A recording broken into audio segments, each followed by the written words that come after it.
Excellent. All right, let me give you a bit of feedback that's going to be overall, okay? So first of all, when you're given a concept to explain, you want to make sure that you're not using another concept to explain the previously said concept. What do I mean by this? Some of you talked about the idea of morality. Some of you talked about the idea of righteousness. These two things also need to be explained. When you tell me that justice is about doing the right thing, what is the right thing?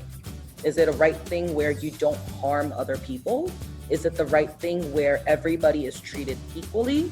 Is it the right thing where you follow the law? Is it the right thing where you get punished if you don't follow the law? So the point I'm trying to get at is justice is going to be something that you can never explain in a span of 3 minutes.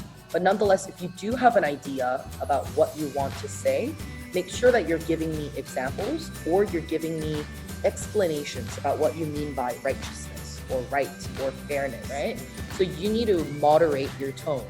And also, some of you speak without a conclusion. So, for example, I think that's for everybody, to be honest, but you need to clearly indicate when your speech is over. If you don't, we're all kind of just waiting for you to finish. So remember, every single discussion that we're having, every interaction is a chance for you to improve your public speaking skills as well. So just be aware of that. All right, let's go back to the discussion slides. Now, third-party harm, the way that you described it is correct, but I think to reframe that a little bit, I would say third-party harm is two things. I think one is significance. What is the most important? I think that rehab is the most important, mainly because like retribution and like those restitution is like giving victims closure. That also is important, but that's like one individual. So I think like by rehab and actually making that criminal not doing that again will stop more harm from happening. So I think that rehabilitation is more important. I also think rehabilitation is the most important thing, because even though a criminal has lived like 10 years in prison, and if he has lived 10 years in prison, if he has come out from prison, then the world is going to have changed, and he's going to need a life, he's going to need a job, he's going to need some sort of social connections, some sort of like some sort of pillar to build his life on.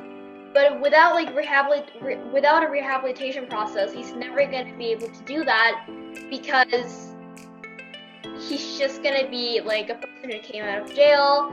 He's not going to be educated, and it's going to be really hard for him to become a normal citizen again. So I think rehabilitation is one of the most. Present that in the beginning.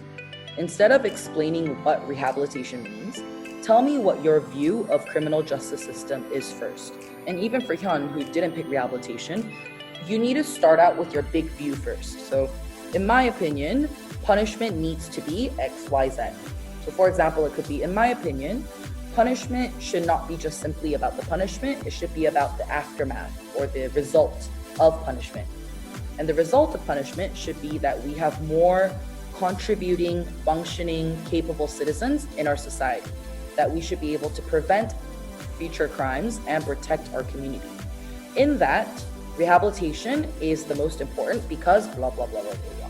Because if you begin out small and expand, you might lose your listener along the way. And you might, in a way, not end with a more significant conclusion. But if you flip it and tell me, this is how I view the world, and this is therefore the reason why I think rehabilitation is the most important, then it ties in together about the bigger philosophy or the premise that you may have. All right, so whenever you're discussing bigger ideas, try to make sure that you tell me what your premise